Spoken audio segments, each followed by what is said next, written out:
नमस्कार, मी विजय पाटील. जागर टाइम्स या आमच्या यूट्यूब चॅनलमध्ये मी प्रथम आपणा सर्वांचं स्वागत करतो. आजचा विषय हा मराठा आंदोलन संबंधीचा आहे. आपल्या कोपर्डीच्या भगिनीवर जे अत्याचार झाले आणि ते अत्याचार झाल्यानंतर संपूर्ण मराठा समाज खडबडून जागा झाला आणि त्यावेळी मराठा समाजाचे 58 अधिक असे ठोस मोर्चे आणि मूक मोर्चे निघाले. पण या मूक मोर्चा आणि ठोस मोर्चा या कोणत्याही मोर्चाचा नाही प्रशासनावर काही परिणाम झाला, नाही सत्ताधाऱ्यांच्यावर काही परिणाम झाला. त्यानंतर ऑगस्ट 2023 मध्ये मराठा समाजामध्ये एक आशेचा किरण उगवला, तो मनोज जरांगे पाटील यांच्या रूपाने. त्याने ऑगस्ट 2024 मध्ये मराठा समाजाला आरक्षण मिळावं म्हणून आंदोलन सुरू केलं आणि त्या आंदोलनावरही पोलिसांनी अतिशय अमानुष आणि निर्दयीपणे लाठीचार्ज केला. त्यानंतर मराठा समाज अतिशय त्वशेने एकवटला आणि सरकारला मराठा समाजाच्या आरक्षणाच्या मागणीविषयी विचार करण्यात या लोकांनी संपूर्ण मराठा समाजाने सरकारला भाग पाडलं. तर आज या विषयावर चर्चा करण्यासाठी आपल्यासोबत प्राध्यापक विजय मांगले सर आहेत. सर नमस्कार. नमस्ते. आपण हे राजकीय विषयांचे मोठे विश्लेषकही आहेत. आज आपण या मराठा आरक्षण संबंधी आपण त्यांच्याविषयी चर्चा करणार आहोत. तर सर माझा पहिला प्रश्न असा आहे की मनोज जरांगे पाटील यांचं सध्या जे आंदोलन सुरू आहे ते या क्षणी कोणत्या स्थितीत आहे? नमस्कार प्राध्यापक विजय मांगले. ऑगस्ट 2023 मध्ये जसं आपण इतिहास सांगताना सांगितलं की मनोज जरांगे पाटील यांनी आमरण उपोषण याच प्रश्नावर केलं, ते म्हणजे मराठा समाजाला ओबीसी प्रवर्गातून आरक्षण मिळावं. हे आंदोलन लवकर आटपत नाही म्हणून पोलिसांनी या उपोषणकर्त्यांच्यावर जोरदार लाठी हल्ला केला. त्यामध्ये अनेक माता भगिनींची डोकी सुद्धा फुटली, रक्तबंबाळ झालेल्याची चित्र सगळ्या मराठा समाजाला पाहिजे.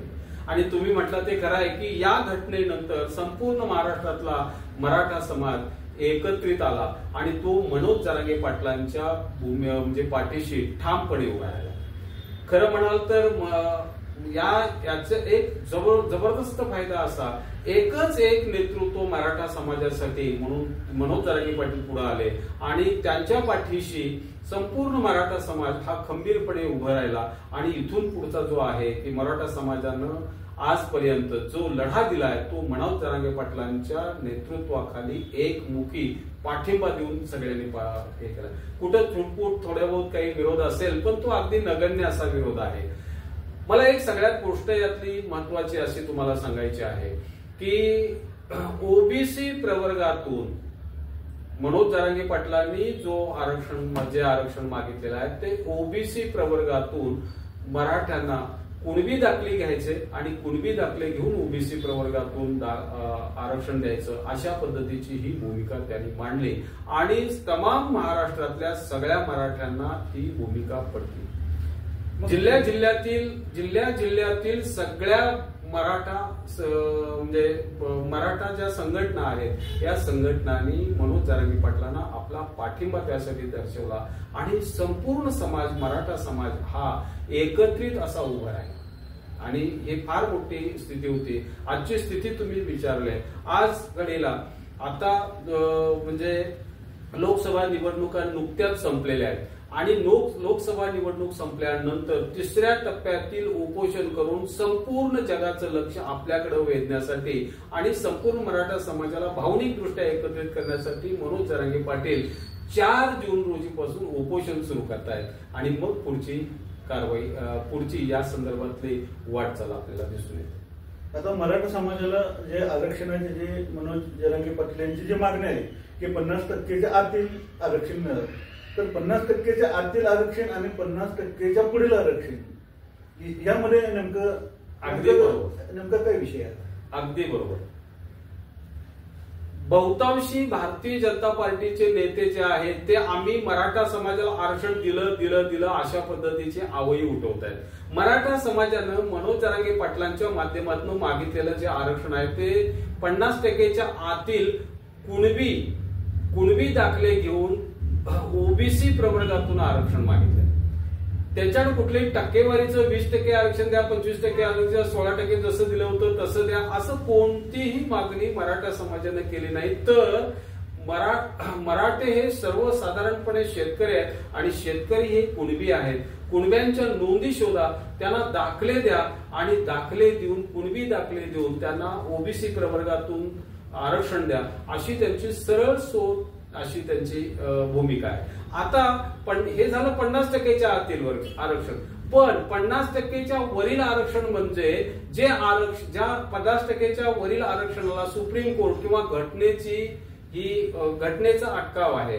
घटनेमध्ये 50%च्या वरील आरक्षण हे देता येत नाही अशी परिस्थिती आहे. म्हणजे 50%च्या आतील जे मनोज जरांगे पाटलांनी आणि तमाम मराठ्यांनी मागितले ते आरक्षण आणि 50%च्या वरील म्हणजे 50%च्या वरील काही टक्केवारीनं द्यायचे आरक्षण आहे ते आरक्षण काय मराठ्यांनी मागितलेलं नाही. मग आता जर महाराष्ट्राच्या राजकारणाची आजची जर दशा बघितली तर मुख्यमंत्री एका बाजूला आणि 2 उपमुख्यमंत्री एका बाजूला.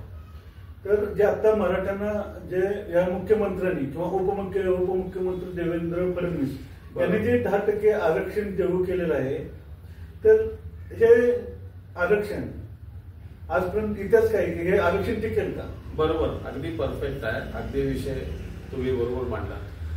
देवेंद्र फडणवीस साहेब हे मराठा आरक्षणाच्या विरोधात आहेत आणि ते मराठ्यांचे द्वेषी आहेत असं सातत्यानं मनोज जरांगे पाटील फडणवीसांच्यावरती आरोप करत आहेत. खरं तर ते आपण काय देतोय आणि काय बघितलंय याचा ते विचार करत नाहीत. आम्ही दिलंय ते घ्या आणि मुकाट्यानं गप्प घरात बसा अशा पद्धतीची त्यांची भूमिका असावी, अशा पद्धतीनं फडणवीस साहेब वागतायत.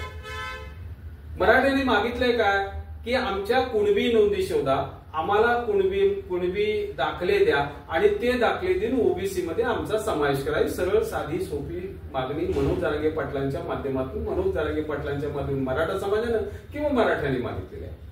पण हे राहिलं बाजूला, देवेंद्र फडणवीस साहेबांनी 10% आरक्षण जसं पूर्वी दिलं होतं 2017 साली की 16% आरक्षण होतं, मग असं 10% आरक्षण देण्याचा कायदा केला आणि आम्ही आरक्षण दिलं तुमच्या म्हणजे तुम्हाला जे आम्ही आश्वासन दिलं होतं ते आश्वासन पूर्ण केलं असं मुख्यमंत्री एकनाथ शिंदे म्हणू लागले.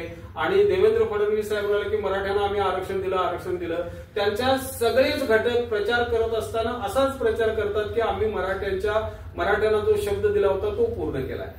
पण तसं नाही, ते दिशाभूल करतायत. ती दिशाभूल अशी करतायत की मराठ्यांनी 50%च्या वरचं आरक्षण मागितलेलंच नाही, त्यामुळे तुम्ही 10% आरक्षण दिलं काय नाही दिलं काय याचा भागच हे होत नाही. आणि हे आरक्षण टिकणारं पण नाहीये. सुप्रीम कोर्टामध्ये 50%च्या मर्यादेतच आरक्षण द्या आणि घटनेनं तेवढंच मंजूर केलेलं हे आहे. म्हणजे इंदिरा साहनी किंवा त्या ज्या खटल्यातलं जे हे ठरलेलं आहे या म्हणजे सिद्ध झालेली गोष्ट आहे की 50%च्या वरचं हे आरक्षण देता येणार नाही. त्यामुळं जे फडणवीस साहेबांनी देऊ केलेलं जे आरक्षण आहे या आरक्षणाच्या पाठीशी कोणीही मराठा समाज अगदी काही अपवादात्मक जे त्यांच्या पाठीशी आहेत, भारतीय जनता पार्टीच्या पाठीशी आहेत आणि त्यांना तेवढंच त्याच्याविषयी थोडस हे वाटलं असेल. अदरवाईज मराठा समाजानं ते आरक्षण कधीही मागितलेलं नाही आणि ते आरक्षण मिळालं म्हणून त्यांनी खुशही झाले नाहीत. त्यांनीच आरक्षण मंजूर केलं, त्यांनीच फटाकड्या वाजवल्या, त्यांनीच आनंद उपभोगला, पण त्याच्यानं मराठा समाज हा अजिबात ढळला नाही. त्यांनी मागितलेलं आरक्षण हे ओबीसी प्रवर्गातून आरक्षण आहे. आपल्या देशाचे पंतप्रधान नेहमी म्हणतात की सबका साथ सबका विकास. तर आपल्या देशाचे जे पंतप्रधान आहेत नरेंद्र मोदी यांची काही मदत झाली का यामध्ये? पंतप्रधान नरेंद्र मोदी मन की बात बोलत असताना नेहमी सांगतात कुठेतरी एखादी घटना घडली तर लगेच ताबडतोब मी किती संवेदनशील आहे हे दाखवण्यासाठी आपल्या मन की बात रेडिओवरून वगैरे जाहीर करतात. बघा 2016 साली 58 मोर्चे, लाखोचे 4-5 कोटी लोक रस्त्यावर आले. 4-5 कोटी म्हणतो, एखाद दुसरा माणूस किंवा असं नाही. त्यावेळेलाही पंतप्रधान नरेंद्र मोदी साहेबांनी चकार शब्द काढला नाही. त्यानंतर आता मनोज जरांगे पाटील साहेबांनी ज्यावेळेला ऑगस्ट पासून आरक्षणाची भूमिका जाहीर केली आणि जागतिक विक्रम व्हावेत अशा सभा त्यांनी घेतल्या. म्हणजे 300 एकर मधली सभा आणि पहिली आंतरवाली सराटीमध्ये जमलेली जी सभा होती ती सभा बघून सगळ्यांचे म्हणजे डोळे फिरले. सगळ्यांनी तोंडात बोटं घातली. इतकी प्रचंड मोठी मराठ्यांची सभा झाली. पण एवढं होऊन सुद्धा की नरेंद्र मोदी साहेब त्यानंतर कित्येक वेळा महाराष्ट्रात आले पण त्यांच्या तोंडून मराठा समाजाच्या आरक्षणाविषयी चकार शब्द मिळाला नाही. ना ते पॉझिटिव्ह आहेत ना ते निगेटिव्ह आहेत.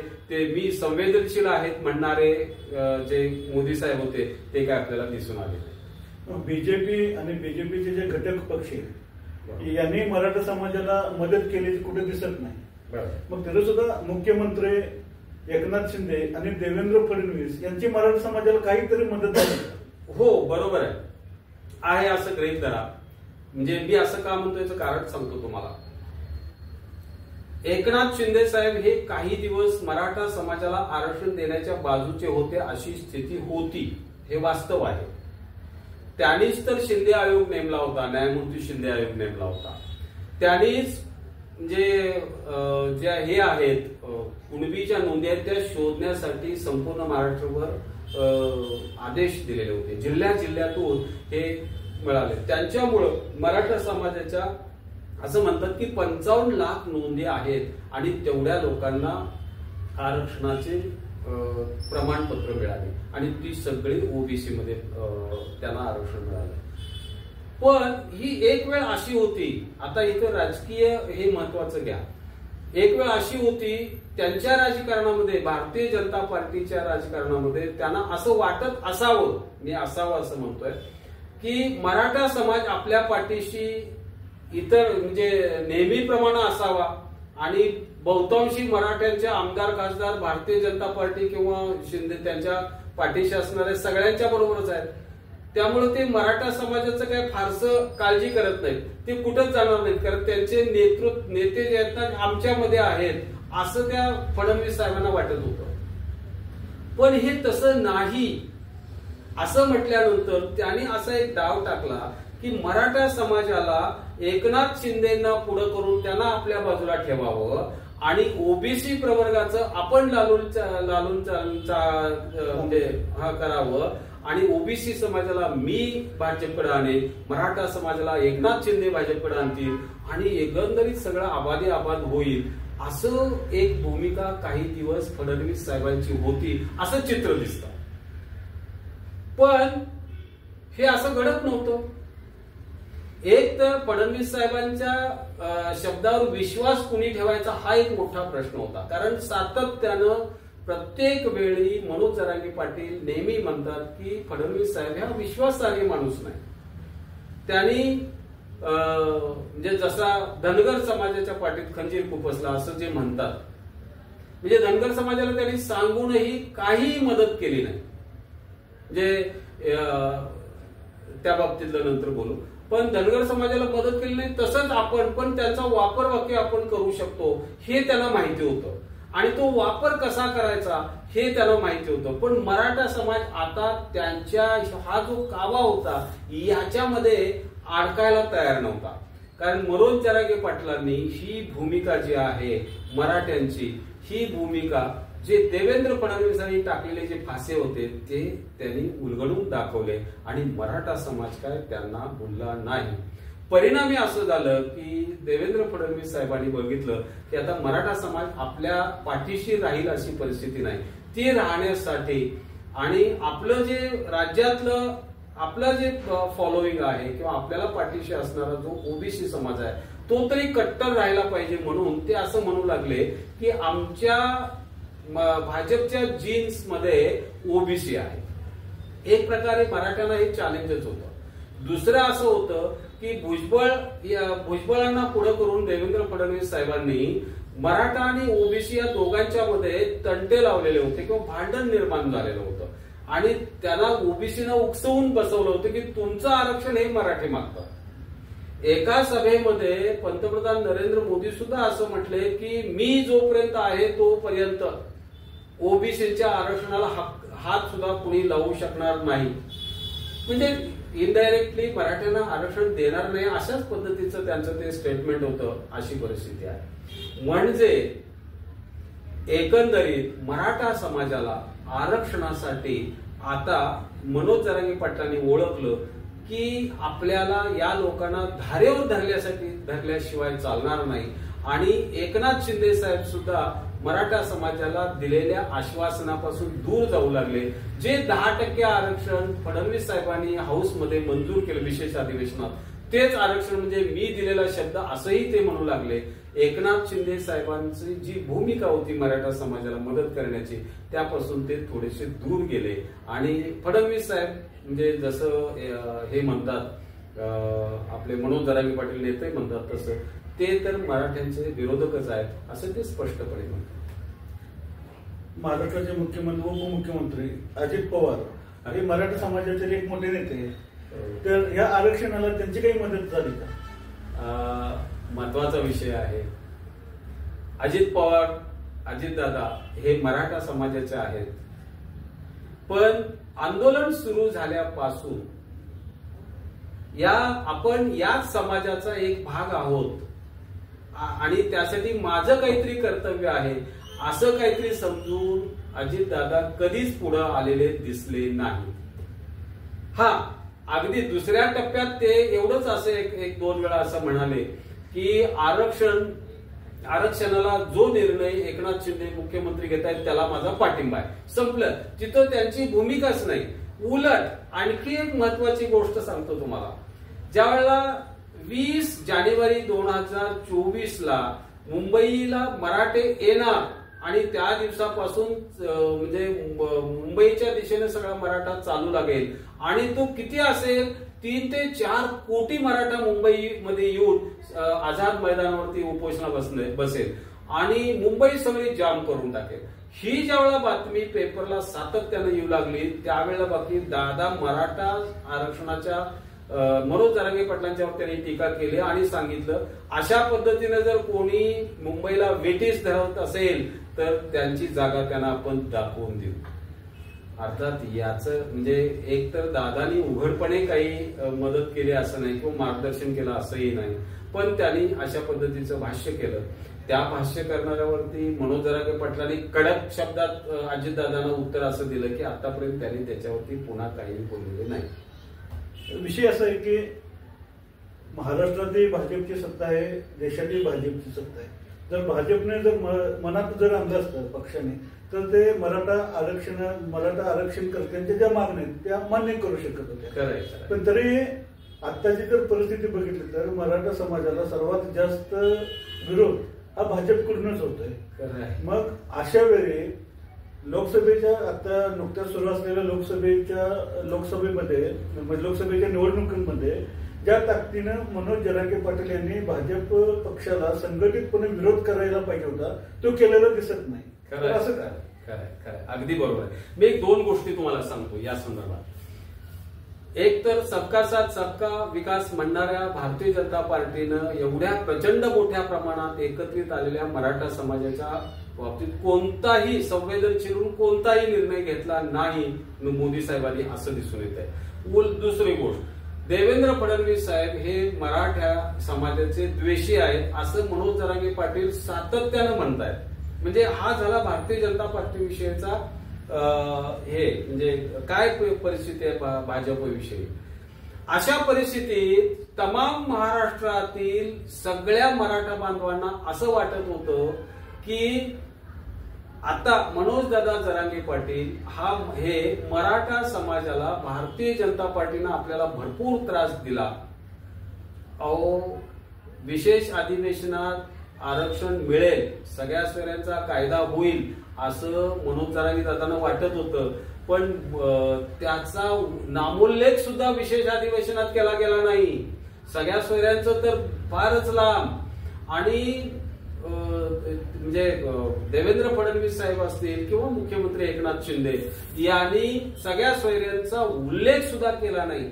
त्यावेळेला तमाम महाराष्ट्रातील सगळे मराठा कार्यकर्ते आणि आंदोलके भरपूर भारतीय जनता पार्टीवरती चिडून होते. त्यांची अशी इच्छा होती की मनोज दादाने आता नुसता आदेश द्यावा, आम्ही मराठा समाज सगळा एकत्रित येऊन भारतीय जनता पार्टी आणि त्यांच्या घटक पक्षाच्या विरोधात काम करू. पण नेतृत्वाला असा निर्णय कधी घेता येतो. मनोज जरांगे पाटलांनी अत्यंत चपकल निर्णय घेतला, योग्य निर्णय घेतला.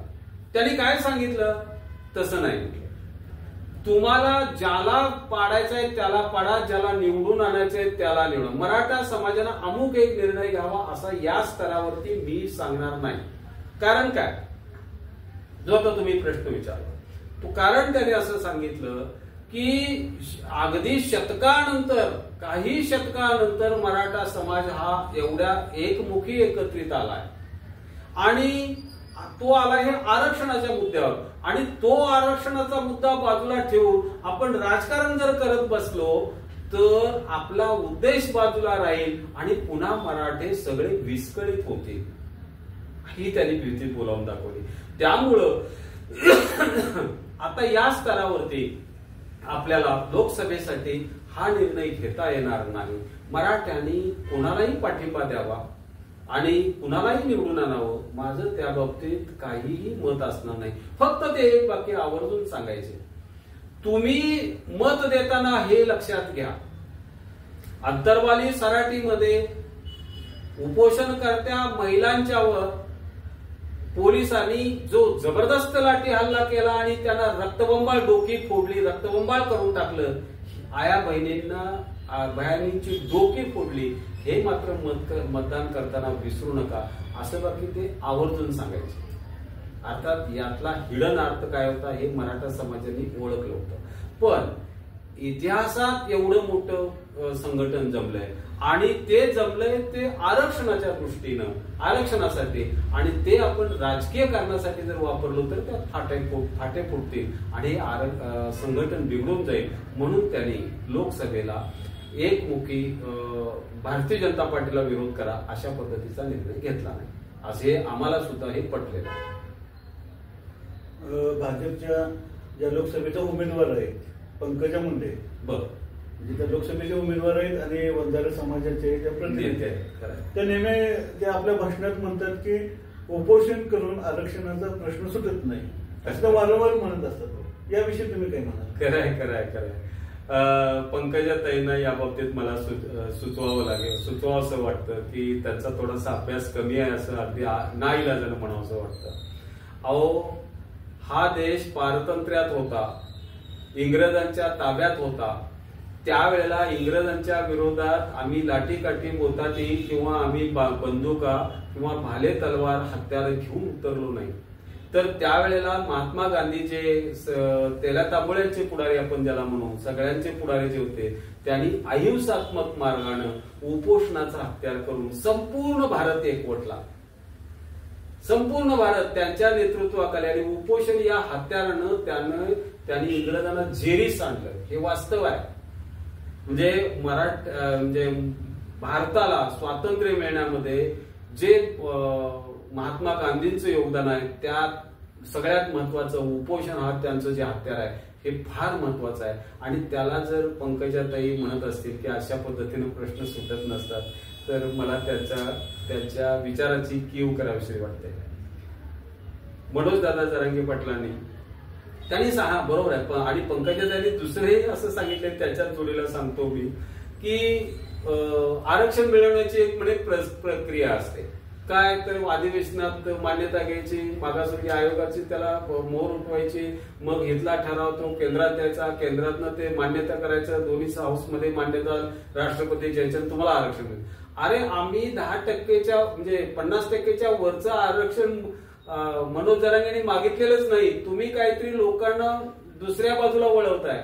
त्यांनी ओबीसी दाखले, कुणबीच्या नोंदी शोधा, ओबीसी दाखले द्या आणि त्या ओबीसी दाखल्यातून आम्हाला आपोआप ओबीसी मध्ये आरक्षण मिळतं, ही त्यांची प्रमुख मागणी आहे.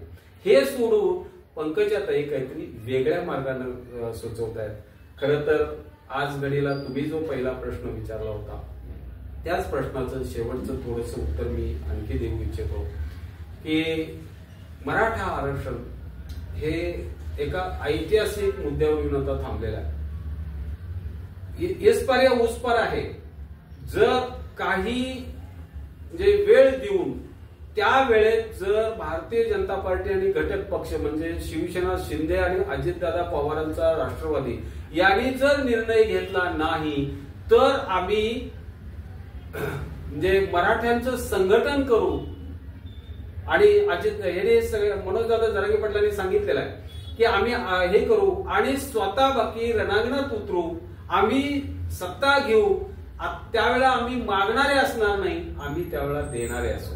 आणि हे सांगताना याचं स्पष्टीकरण पुन्हा त्यांनी असं थोडंसं दिलेलं आहे की ते म्हणाले की त्यावेळेला मराठा समाज हा केवळ मराठा समाज एकटा असणार नाही तर त्यांच्याबरोबर मुसलमान समाज असेल, कारण त्यांचं आणि मराठ्यांचं अतिशय जुळतं. त्यांच्याबरोबर धनगर समाज असेल की बायोलॉजिकली सगळ्यात जवळचा फ्रेंड जर कोण असेल, मित्र असेल तर तो धनगर समाज आहे. 12 बलुतेदार सगळे हे आम्ही जमा करू आणि जमा करून आम्ही या एक संघटन उभा करू आणि या संघटनामार्फत या राज्याच्या निवडणुका आम्ही प्रत्यक्ष भाग घेऊ आणि आम्ही जिंकू. अशा पद्धतीचा आशावाद मनोजदादा जरांगे पाटील यांनी व्यक्त केला. ते सांगताना आणखी सांगतात की 88 जागावरती आम्ही सहज निवडून येतो, मराठे निवडून येतात आणि 67 जागेवरती मराठे उमेदवार पाडू शकतात. आता हे थोडस ही पहली आहे किंवा हे रिडल्स आहेत, यातून कसा अर्थ कोण काढेल हे नाही माहिती, पण हे दोन्ही अर्थ हे मराठ्यांना लागू पडणार आहेत आणि मराठ्यांना वरती नेणार आहेत. अर्थात हा निर्णय ते कशा किती 4 तारखेचं उपोषण ते किती दिवसात म्हणजे सत्तेला ते आव्हान देणार की या दिवसापर्यंत तुम्ही सोडवा अन्यथा आम्ही तयारीला लागू, यासाठी देणारा त्यांना कालावधी म्हणजे उपोषणाचा कालावधी काय असेल हे ते सांगणं.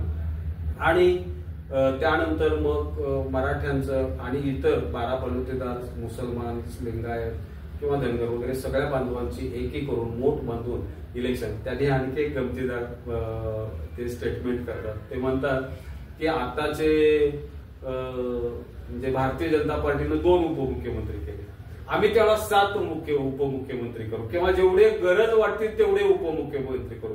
ज्या ज्या समाजाची माणसं आमच्याकडे घेतोय त्या समाजाला एक मुख्यमंत्री पद देऊ, त्यांच्या समाजाचे ते प्रश्न सोडवतील. अशा पद्धतीने त्यांनी ही मांडणी केलेली आहे. भविष्यकाळ हा आपल्या मला असं वाटतंय की मनोजदादा जरांगे पाटील यांच्या नेतृत्वाखाली मराठ्यांना ओबीसी प्रवर्गातून आरक्षण मिळणार आणि त्या दृष्टीनं सगळी तयारी आणि त्यांचा विचार हा पूर्ण झालाय असं आम्हाला दिसून येतं.